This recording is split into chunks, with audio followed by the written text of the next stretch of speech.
Bienvenue à tous.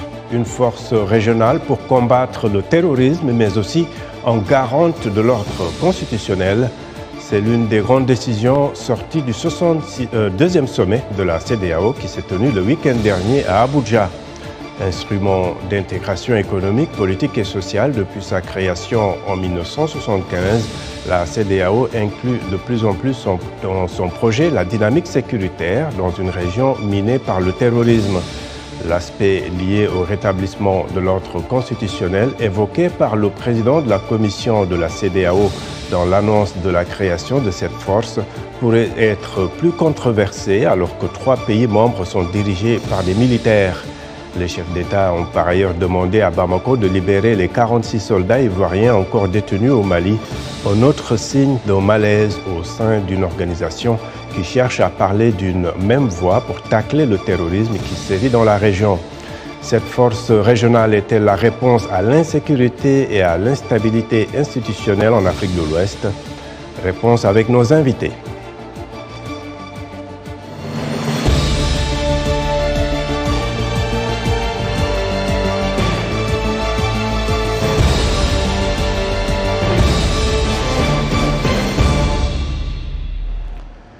Les dirigeants d'Afrique de l'Ouest ont décidé dimanche à Abuja la création d'une force régionale dont l'objectif est d'intervenir non seulement contre le djihadisme, mais aussi en cas de coup d'État.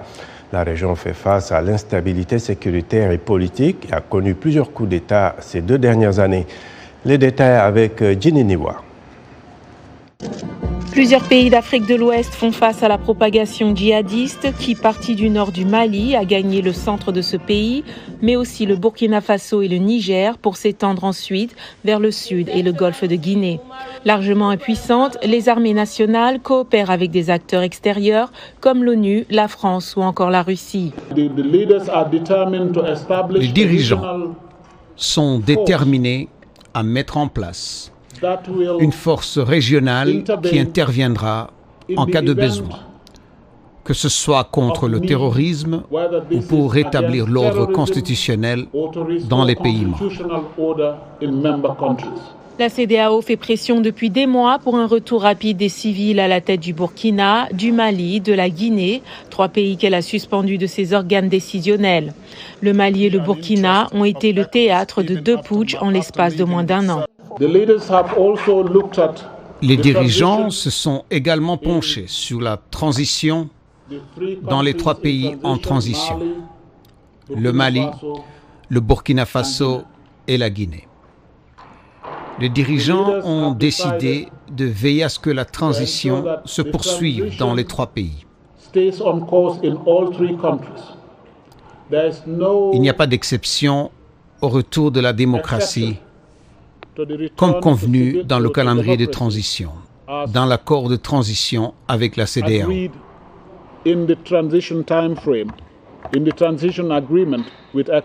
Le président de la CEDEAO a ensuite détaillé les grands points retenus pour chaque pays. En ce qui concerne la Guinée, les dirigeants ont pris note de l'accord conclu avec la CEDEAO concernant la période de transition qui passe de 36 mois à 24 mois, mais les dirigeants insistent sur le fait que la Guinée doit avoir un dialogue inclusif.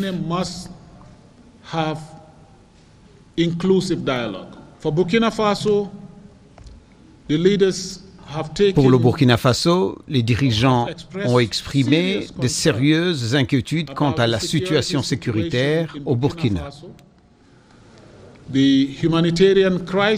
La situation humanitaire dans le pays est illustrée par le déplacement d'un grand nombre de personnes. Concernant le Mali, la CEDEAO exige que la junte au pouvoir libère avant le 1er janvier 46 soldats ivoiriens prisonniers depuis juillet, sous peine de sanctions. L'organisation n'a donné aucun détail sur la manière dont la future force régionale serait constituée. Elle a cependant indiqué que les chefs de la défense de la sous-région se réuniraient le mois prochain pour en déterminer le mode de fonctionnement.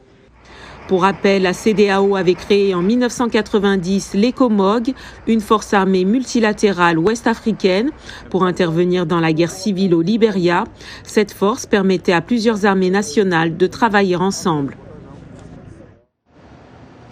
Merci beaucoup, Jenny. Et à présent, notre débat sur cette question. À Bamako, nous avons Ali Tunkara. Ali Tunkara, vous êtes le directeur du Centre des études sécuritaires et stratégiques au Sahel, CE3S. Et à Paris, en duplex, Niagale Bagayoko, présidente de l'African Security Sector Network. Merci à vous deux. Alors, je démarre avec vous, Niagale. Pourquoi une force régionale alors qu'on a le G5 qui est pratiquement au point mort? Qu'est-ce qui pourrait justifier sa création dans le contexte actuel?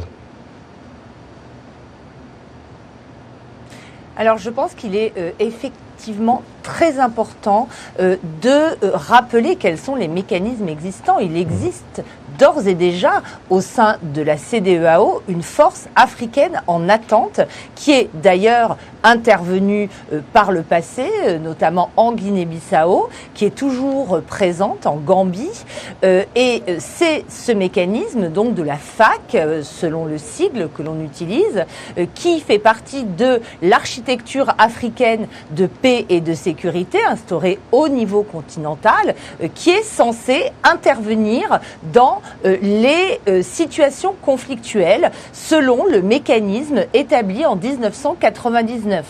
Votre reportage parlait de l'ECOMOG. En réalité, cette FAC est l'institutionnalisation de cet ECOMOG.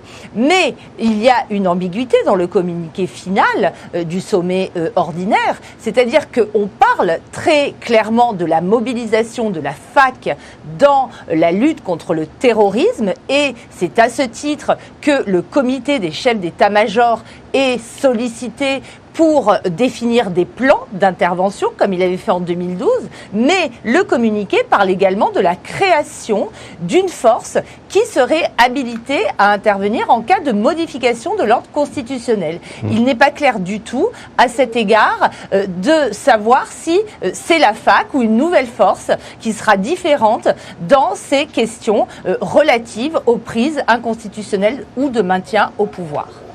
Et justement, Ali Tunkara, cette force aurait, juste comme le disait Niagale, deux dimensions. L'une qui consisterait à lutter contre le terrorisme et l'autre pour restaurer au besoin l'ordre constitutionnel. Est-ce que justement sur ce dernier point, Bamako ne pourrait pas se sentir un peu visé? Comment tout cela est accueilli sur place? Oui, il semble-t-il, la force, si elle venait à avoir le jour, on va quand même pas assister à une sorte de rétroactivité en termes de loi. Mais fondamentalement, quand on regarde un peu les textes qui régissent même la CEDEAO, il est clair que tous ces changements brutaux des différents pouvoirs à la suite des coups d'État, qui sont parfois aussi couronnés par des soulèvements populaires, sont entre autres des situations qui ne permettent pas à l'institution qui est la CEDEAO, justement, d'atteindre ce objectif en termes de bonne gouvernance. Mais je pense que l'annonce, elle est quand même diversement appréciée à Bamako ici. Mais beaucoup de Maliens, en les interrogeant clairement, ne fondent plus cet espoir à la CEDEAO. De ce fait, des possibles nouvelles sanctions ou d'une possible création d'une force anti-putsch sont entre autres des aspects qui ne sont pas du tout pris au sérieux par beaucoup de Maliens, par le simple fait que, Dr Niagale Bayo l'évoquait tantôt, cette force en attente de la CEDEAO, certes, elle a été théoriquement au chevet du Mali depuis 2012, mais dans la pratique, elle peine quand même à être effective en termes de lutte contre les groupes radicaux violents avec le référentiel musulman. Donc aujourd'hui, il est quand même clair que, au regard de l'autorité de l'État-Koukuma, de la force conjointe du G5 Sahel et d'autres initiatives telles que celle appelée l'initiative d'Accra, sont entre autres des initiatives malheureusement qui peinent à non seulement stopper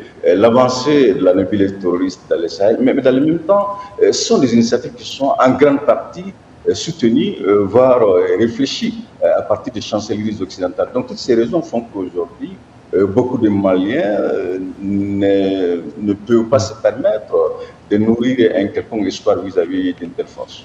D'accord. Alors, Niagalé, la région, comme vous le rappeliez, a connu la force ECOMOG, qui est intervenue notamment au Libéria et en Sierra Leone, et même en Côte d'Ivoire. Et plus récemment, des troupes essentiellement sénégalaises sont intervenues en Gambie au nom de la CEDEAO pour installer Adama Barrow. En quoi cette force annoncée à Abuja sera différente? On a aussi à côté l'initiative d'Accra, par exemple. D'où cette nouvelle force va-t-elle tirer sa légitimité?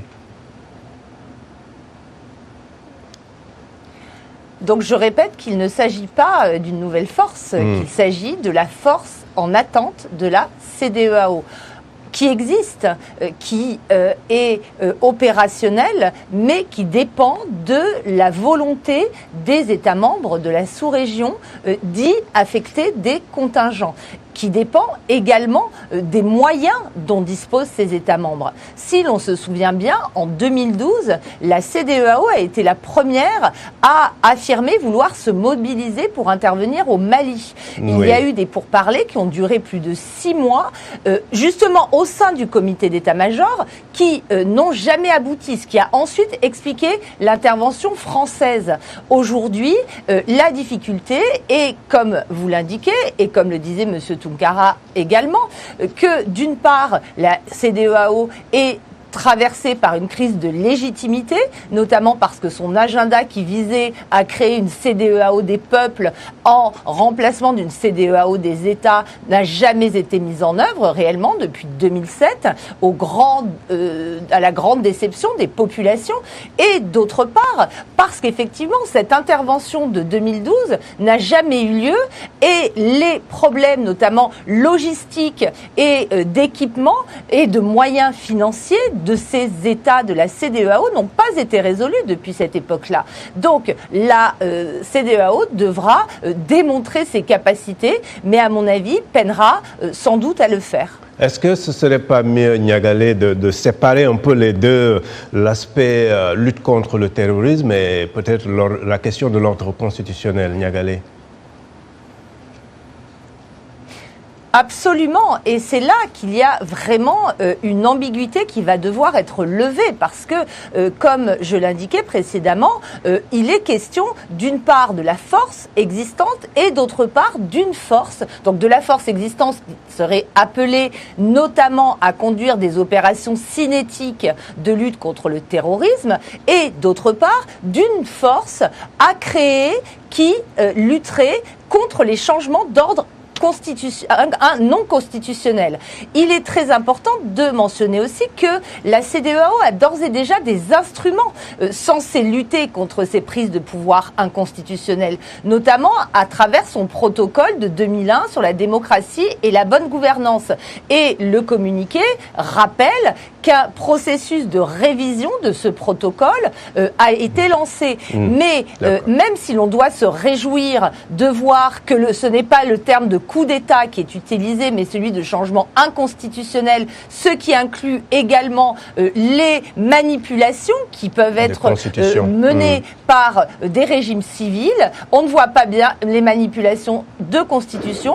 On ne voit pas encore clairement quel type de mécanisme pourrait être activé sur le terrain. D'accord. Alors, Ali, mais est-ce que vous comprenez tout de même l'argument selon lequel l'instabilité institutionnelle et politique favorise un peu l'expansion du djihadisme et si c'est le cas, la création d'une force qui combatte les deux, est-ce qu'elle n'est pas pertinente ici? C'est vrai que la pertinence, elle va être difficile de l'établir de facto, mais ce qui est sûr, au lendemain d'un coup d'État, naturellement, toutes les institutions sont aux abois. De ce fait, les 6 premiers mois d'un coup d'État vont servir une sorte d'aubaine aux groupes radicaux violents, de s'ancrer davantage dans des territoires là où ils étaient avant le coup d'État. Donc, pour dire que toute perturbation institutionnelle a forcément des incidences négatives quant aux réponses qui sont en cours en termes de lutte contre les groupes radicaux violents. Mais ce qui apparaît important, lorsqu'on s'efforce à établir un possible lien entre cette force, si elle venait à voir le jour, il va plutôt s'occuper à comment réinstaurer l'ordre dans les États qui seraient tentés d'opérer des changements anticonstitutionnels et la force en attente, même si elle est partiellement active en Gambie, fondamentalement, ce sont quand même deux États, la CEDEAO, qui peinent à s'autofinancer en termes de réponse militaire. S'agissant de contingents de différents pays contributeurs en Gambie, même si le Sénégal a la belle part à cet effet, et de même également les différents contingents de la CEDEAO qui sont au sein de la mission onusienne au Mali, sont entre autres des contingents qui ne sont pas forcément supportés par les pays contributeurs. Donc pour dire que lorsque cette question de financement des troupes, cette question du commandement commun, cette question justement d'effectivité des éléments de force de défense et de sécurité ne sont pas entièrement posés par les chefs d'État. Il va de soi que ces différentes déclarations n'aient pas des impacts souhaités. Donc pour dire que c'est vrai, il est extrêmement important que dans une situation d'instabilité politique, il va de soi que le terrorisme gagne du terrain. Mais dans le même temps, les raisons qui sous-tendent cette instabilité, non loin de les légitimer, elles sont entre autres aussi toutes ces questions liées à la mauvaise gouvernance, toutes ces questions liées au fait que beaucoup de pays de la CEDEAO sont quand même font l'objet à des interférences, et quelles interférences malheureusement gomment toutes les initiatives locales. Prenez le cas du G5 Sahel. Prenez le cas également de l'autorité de Tapo-Gourma, même si l'initiative Dakar apparaît un peu une sorte d'exception. Ce sont entre autres des initiatives malheureusement qui sont réfléchies, qui sont même soutenues par des acteurs qui sont davantage dans une compétition en termes de positionnement géopolitique que dans proprement dit le groupe radicaux. D'accord, on va poursuivre la conversation après la pause, mais j'ai quand même quelques commentaires de nos téléspectateurs sur la page Facebook de VOA Afrique. Yao Marcelin Kofi est à Abidjan. Il nous dit que ce n'est pas du tout mauvais de penser à la mise en place d'une force régionale pour combattre le djihadisme, mais la question qui se pose est de savoir si ces chefs d'État ouest-africains ont réellement les moyens financiers nécessaires pour mettre en place une telle force. Vu la faiblesse de leurs États, malheureusement, cette future armée sous-régionale ne pourra pas être la réponse à l'instabilité institutionnelle en Afrique de l'Ouest. Il faut veiller au respect de la limitation des mandats présidentiels.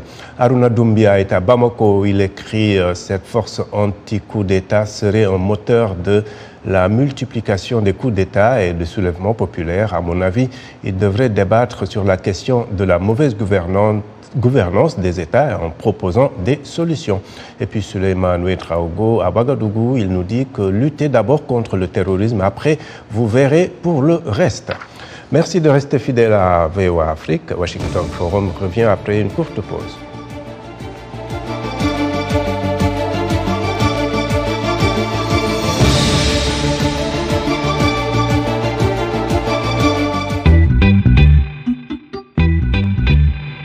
Salut Jenny. Salut Roger. Dans Vous et Nous, on parle de sujets qui vous parlent. Dans Vous et Nous, Africains et Américains se racontent et se rencontrent. Les dernières tendances mode, mais aussi les gadgets indispensables. Les avancées technologiques, l'entrepreneuriat de jeunes, un pont entre l'Afrique et le Nouveau Monde pour diffuser nos cultures. Et les bons petits plats. Yum yum, une bonne ambiance avec nos invités. L'émission explore les réussites, les ambitions et les aspirations africaines. Elle montre une Amérique loin des clichés à taille humaine. Vous et nous. C'est vous. C'est nous. C'est vous et nous.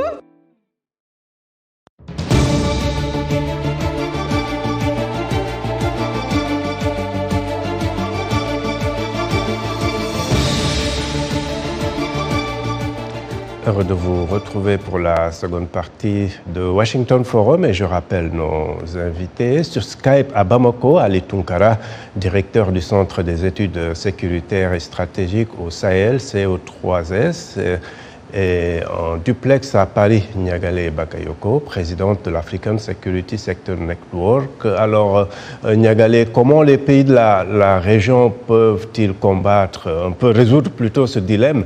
D'une part, éviter la dépendance aux forces étrangères occidentales ou russes, et d'autre part, assurer leur propre sécurité au moment où la CEDEAO est décriée dans certains pays. Alors c'est effectivement la question majeure, cette capacité qu'on peut qualifier de souveraine des États de la CEDEAO à assurer leur propre sécurité ou à la financer dans un cadre multilatéral, régional, et non pas dans le cadre d'opérations extérieures ou soutenues par l'extérieur. Il faut se rendre compte qu'en décembre 2019, donc il y a déjà 3 ans, la CEDEAO avait déjà adopté un plan de lutte contre le terrorisme. Ce plan d'action était chiffré à 1 milliard de dollars et n'a jamais été financé. Et d'ailleurs, le communiqué de la CEDEAO demande à ce que ces financements soient mobilisés de manière impérative. Mais par les pays membres eux-mêmes, n'est-ce pas ? C'est toujours par les pays membres eux-mêmes, mais il y a également des dispositions qui appellent encore à la mobilisation des ressources vis-à-vis de l'extérieur, y compris en se tournant vers le président Mahamadou Issoufou, qui est chargé de réfléchir à la lutte contre l'insécurité au Sahel. Tant que cette question du financement indépendant et non pas seulement autonome de la sécurité sur le continent africain ne sera pas réglée, il y aura une très grande fragilité de l'ensemble des dispositifs mis en place. Et pour l'instant, on ne voit pas vraiment de solution arriver.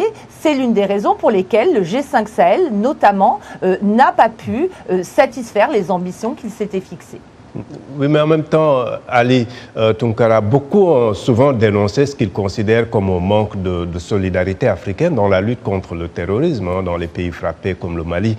Cette force régionale ne peut-elle pas être un peu un premier pas vers cette solution africaine face aux djihadistes? Clairement, au-delà d'interférences des pays autres que sahéliens, ce sont parfois ces clichés, préjugés qui rythment le quotidien des pays ou voisins.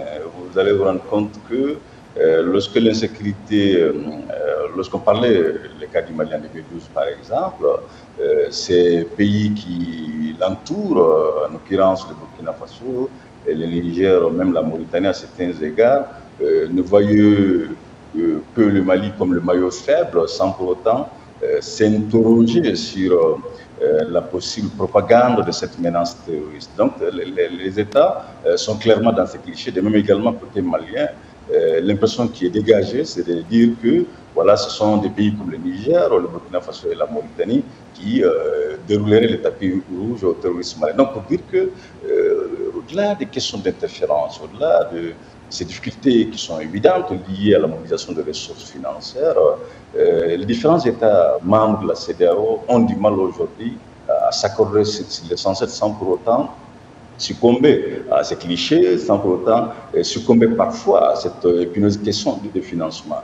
Rappelons quand même qu'une guerre coûte très cher. Pour rappel, la France, en son temps au Mali déjà, déboursait pas moins d'1 million d'euros par jour. Donc pour dire que les pays de la CEDEAO aujourd'hui, au regard des difficultés économiques auxquelles ils font l'objet, au regard de ces clichés dont je viens d'évoquer, l'espoir n'est pas du tout permis d'assister à la création d'une telle force ou justement à une redynamisation. Et justement, Ali, la CEDEAO veut que cette force soit financée par ses membres. Ça vous paraît réaliste dans le contexte actuel? Disons plutôt un idéal qui est loin quand même d'être réaliste. Je pense que la CEDEAO... Ça serait souhaitable quand même, puisque l'indépendance c'est aussi un peu ça. C'est un souhait, mais sauf que dans le réel, on se rend compte que toutes ces difficultés dont on vient d'évoquer ne présagent pas un tel financement endogène de la part des États aujourd'hui membres de la CEDEAO. De même, au-delà de cette insuffisance de solidarité collective vis-à-vis des pays en proie aux attaques terroristes et même aux conflits locaux, quand on regarde quand même les pays frontaliers tels que le Mali, le Burkina Faso et le Niger, ces 3 pays peinent déjà à conduire des opérations communes pour des raisons parfois géopolitiques. Donc pour dire que lorsque ces questions justement aussi basiques en termes de solidarité communautaire, des questions aussi basiques en termes de dépassement des clichés, n'ont pas d'éléments de réponse probants. Il va être très difficile qu'on arrive à l'effectivité d'un financement qui pourrait parvenir des pays membres aujourd'hui. Alors, Niagalé, on a vu, par exemple, dans l'Est de la RDC, en Somalie et en Afrique de l'Ouest, les pays tentent un peu de se substituer aux casques bleus, peut-être, ou en tout cas essayer d'offrir une alternative. Que faut-il pour que ces forces régionales arrivent à jouer le rôle vraiment qu'on attend d'eux? Alors, il y a différents exemples. Il y a un exemple dont on parle peu, c'est celui de la force multinationale mixte, qui est une force qui a été mise sur pied pour lutter contre les groupes ex-Boko Haram ou affiliés à Boko Haram, et qui réunit le Nigeria, le Niger, le Tchad, le Cameroun, avec un dispositif flexible auquel s'associe parfois le Bénin, et qui a obtenu un certain nombre de résultats. Cette force est rattachée à la communauté du bassin du lac Tchad. Et elle a plutôt bien fonctionné, en tout cas pas plus mal fonctionné que les dispositifs très lourds déployés par les acteurs internationaux, qu'il s'agisse des partenaires bilatéraux comme la France ou des Nations Unies. Mais ce qu'il faut savoir, et il est très important de le mentionner, c'est que les forces des pays africains ou ouest-africains sont souvent déployés précisément dans ces missions onusiennes. Les plus gros effectifs actuellement de la MINUSMA sont des forces qui appartiennent à la sous-région. Enfin, en tout cas, depuis le début de la force de la MINUSMA, ce sont les contributions ouest-africaines qui ont été parmi les plus importantes.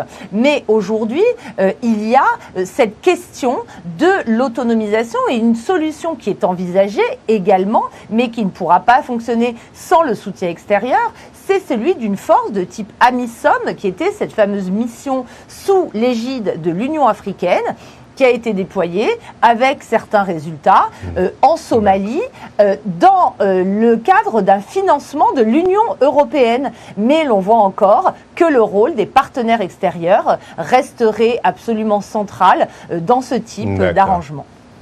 Et vous, Ali Tunkara, sur cette question, le rôle des forces régionales pour peut-être un jour se substituer aux casques bleus? Il faut être quand même réaliste de l'analyse. L'idéal serait que les Nations Unies acceptent d'apporter un soutien désintéressé à ces forces sous-régionales. Mais le plan qui se pose concrètement à ces pays membres de la CEDEAO a comment se soustraire de ces compétitions parfois très violentes auxquelles les puissances économiques et militaires font l'objet. Le fond du problème, il est là. On n'a pas besoin de passer par une école de guerre pour se rendre à l'évident.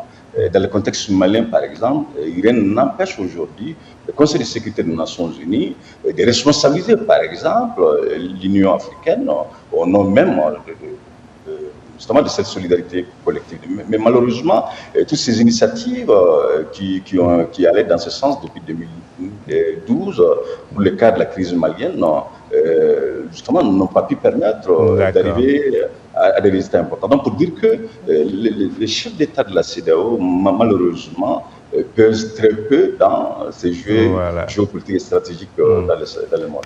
Voilà, nous arrivons au terme de ce Washington Forum. Merci à nos invités et à vous qui nous avez suivis à travers nos télépartenaires sur le continent, sur notre site voaafrique.com et sur notre page Facebook.